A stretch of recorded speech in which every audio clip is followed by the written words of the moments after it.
সব তীর্থ বারবার, গঙ্গাসাগর একবার। গঙ্গাসাগর নামটা শুনলে সবার প্রথমে যে প্রশ্নগুলো মাথায় আসে সেগুলো হচ্ছে কোথায় থাকবো, কিভাবে যাব, কিভাবে পুজো দেবো, কোথা থেকে ভেসেল ধরবো।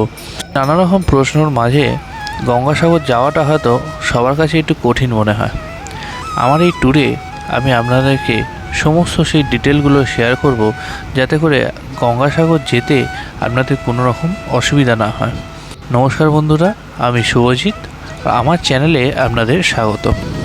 গঙ্গাসাগরের এই ট্যুরটা আমরা যেভাবে করেছিলাম তাতে দুটো পথ আপনাদের সাথে শেয়ার করব। যাওয়ার সময় আমরা কাকদ্বীপ হয়ে গিয়েছিলাম এবং আসার সময় নামখানা হয়ে আসি। এই দুটো পথের ডিটেল আপনাদের সাথে শেয়ার করে আপনাদের জানাবো যে কোন পথ দিয়ে গেলে সবথেকে বেশি ভালো হয়। চলুন বন্ধুরা, তাহলে ভিডিওটি শুরু করি।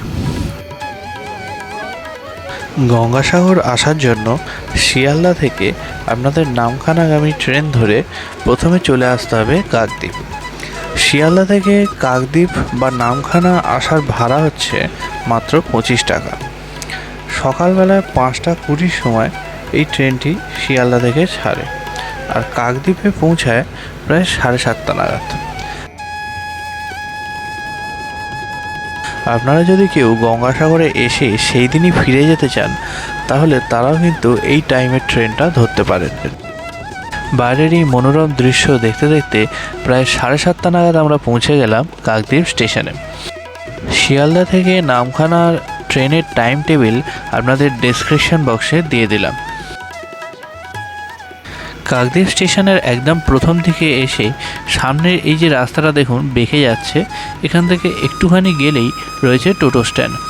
এখান থেকে টোটো ধরে আমরা যাব লট 8-এ ভেসেল ধরার জন্য। স্টেশন সংলগ্ন এই যে রাস্তাটা একটু এগিয়ে গেলেই সামনে টোটো দাঁড়িয়ে আছে। আমরা এখান থেকে টোটো কোনো রিজার্ভ পাইনি, শেয়ারেই উঠেছিলাম। প্রতিজনের ভাড়া এখানে টোটোতে 20 টাকা করে। টোটোওয়ালাকে জিজ্ঞেস করে জানতে পারলাম যে লট 8 পর্যন্ত সময় লাগবে টোটো করে প্রায় আধ ঘন্টা মতো। আর ভেসেলের ব্যাপারেও জানতে পারলাম যে সকালের দিকে এদিকে ভেসেল 1 ঘন্টা পরপরই থাকে, অর্থাৎ 8টা 9টা এইরকমভাবে। তবে লট 8-এ পৌঁছে আমরা অনেকটাই নিরাশ হলাম, আর তার কারণ হচ্ছে এই লম্বা লাইন। সকাল থেকে এদিকে কুয়াশার কারণে ভেসেল অনেকক্ষণ বন্ধ ছিল, তাই ভেসেলের পরিবর্তে বিপরীত দিকের একটি ঘাট থেকে নৌকা ধরাই স্থির করলাম। এই নৌকাগুলো এখানে সাধারণত মাল পরিবহনের জন্যই ব্যবহার করা হয়, তবে ভাগ্যক্রমে আমরা সেদিনকে এই নৌকাটা পেয়ে যাই। তবে একটা কথা আপনাদের জানিয়ে রাখা ভালো যে বর্ষাকালের দিকে যদি আপনারা আসেন তবে এইরকম নৌকায় না আসাই ভালো, এখানে কিন্তু নৌকা ডুবি হওয়ার সম্ভাবনা থাকে।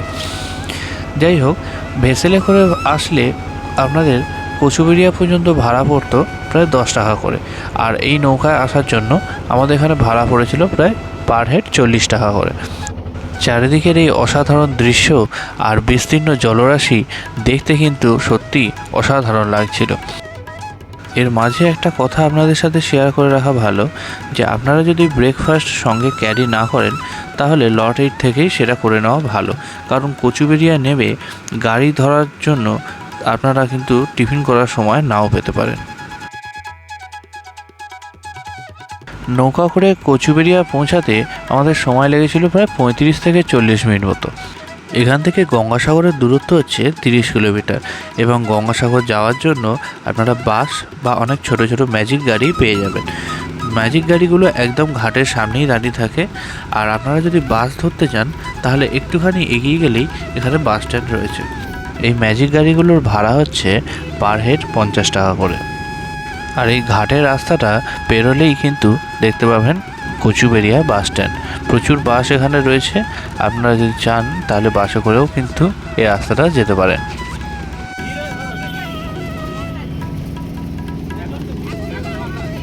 গাড়িতে বসে থাকা কিছু স্থানীয় লোকেদের কাছ থেকে জানতে পারি যে মাঘী পূর্ণিমায় এখানে পৌষ পার্বণের মতোই ভিড় হয় এবং প্রচুর মেলার দোকানও বসে। যদিও মাঘী পূর্ণিমা শুরু হওয়ার 1 সপ্তাহ আগে আমরা গিয়েছিলাম বলে তাই ভিড় হওয়ার সম্ভাবনা খুব একটা নেই বলে জানতে পারি।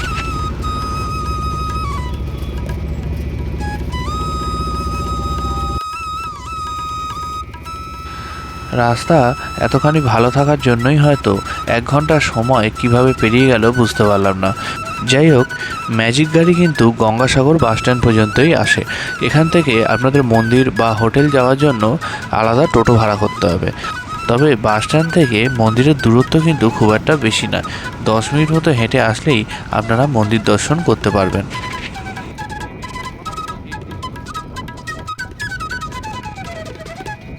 আমরা এখন মন্দিরের রাস্তা ফেলে সোজা চলেছি হোটেলের দিকে, আর হোটেলটার নাম হচ্ছে সাগর কটেজ। সাগর কটেজ থেকে মন্দির এবং সমুদ্র পাড় দুটোই কিন্তু খুব কাছে। কটেজের পরিবেশটা যেমন সুন্দর, সেরকম চারিদিকটা বেশ পরিষ্কার পরিচ্ছন্ন রয়েছে, আর রুমগুলোও কিন্তু এখানে খুব কাছাকাছিই রয়েছে। আপনাদের সাথে যদি কোনো বয়স্ক লোক থাকে তাহলে তাদের জন্য সুবিধাই হবে। তবে দুর্ভাগ্যবশত এখানে রুম পেতে একটু দেরি হবে জানায় আমরা চেকিং করতে পারিনি, তাই মন্দির থেকে একটু পিছিয়ে চলে আসি এই গেস্ট হাউসটায়। মন্দির থেকে 5 মিনিটের হাঁটা দূরত্বে রাস্তার একদম ঠিক সামনেই রয়েছে এই কল্পকুঠি গেস্ট হাউস। দেখুন, একদম ঠিক রাস্তার ওপরেই, আর সামনেই রয়েছে এখানে খাওয়ার ব্যবস্থা। তাহলে চলুন রুমটা আপনাদের একবার দেখিয়ে দিই। এমনিতে রুমের সাইজ খুব একটা বড় না হলেও 2টো বিছানা রয়েছে, যেখানে 4 জনে অনায়াসে থাকতে পারবে, আর রয়েছে এসি এবং বাথরুমে গিজারেরও ব্যবস্থা। চলুন একবার বাথরুমটাও আপনাদের দেখিয়ে দিই। এই রুমটির প্রতি রাত্রির ভাড়া হচ্ছে 800 টাকা, আর এসি ব্যবহার করলে 200 টাকা বেশি এবং গিজার ব্যবহার করলে 100 টাকা বেশি পড়বে। যাই হোক, এবার একটু ফ্রেশ হয়ে নিয়ে আমরা বেরোবো প্রথমে সমুদ্র দর্শনের জন্য, তারপর মন্দিরে পুজো দিতে।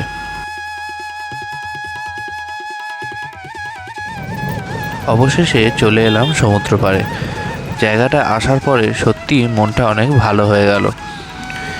এখন মানুষের খুব একটা ভিড় এখানে নেই, তবে মেলার সময় এখানে বহু মানুষের সমাগম ঘটে, বহু মানুষ এখানে পুণ্য স্নান করে। কিছুক্ষণ এখানে সময় কাটানোর পরে চলে এলাম মন্দিরের দিকে পুজো দেওয়ার জন্য।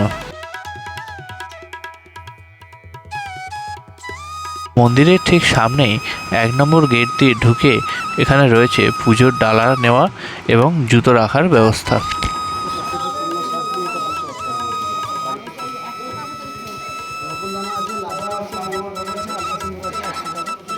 এখানে 100, 200, 500 টাকা দামের ডালা রয়েছে। আপনারা আপনাদের পছন্দ মতো ডালা নিয়ে পুজো দিতে পারেন।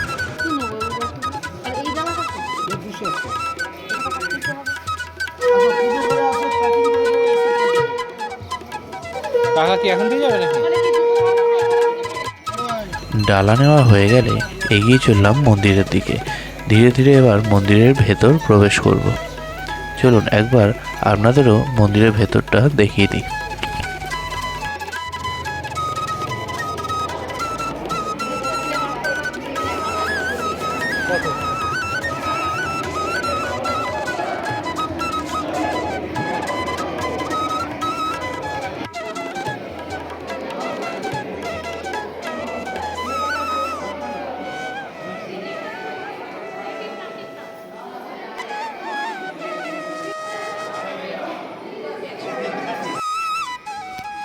পুজো দেওয়া হয়ে গেলে বাইরে বেরিয়ে চলে এলাম মন্দিরের লাগোয়া এই কপিলমুনি সরোবরে।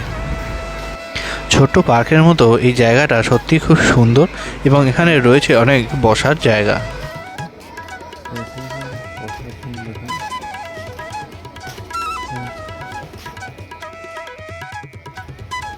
গঙ্গাসাগর থাকলে বিকেলবেলার দিকে এই সমুদ্র পাড়ে একবার আপনাকে আসতেই হবে।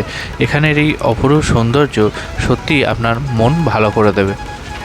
মন্দির এবং সমুদ্রের মাঝের এই রাস্তাতে আশেপাশে রয়েছে অনেক ছোট ছোট দোকান, রয়েছে বাচ্চাদের খেলনার দোকান, ঘর সাজানোর জিনিস, ব্যাগ, এছাড়া খাবারও প্রচুর দোকান এখানে রয়েছে।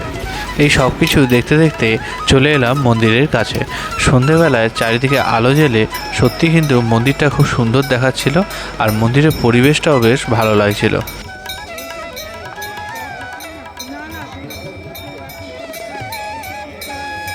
ভিডিওটা অনেক বড় হয়ে যাওয়ার কারণে আজকের মতো এখানেই ভিডিওটি শেষ করছি। এর পরের ব্লগে অবশ্যই আপনাদেরকে জানাবো যে নামখানা দিয়ে আমরা কিভাবে ফিরলাম এবং সেখানের ডিটেলগুলো আপনাদেরকে জানাবো। ভিডিওটি যদি ইনফরমেটিভ মনে হয় তাহলে অবশ্যই বন্ধুদের সাথে শেয়ার করুন, আর যদি আর কোনো তথ্য জানার থাকে তাহলে অবশ্যই আমাকে কমেন্ট করে জানান। দেখা হবে পরের ভিডিওতে। সবাই ভালো থাকবেন, আর ভিডিওটি দেখার জন্য সবাইকে অসংখ্য ধন্যবাদ।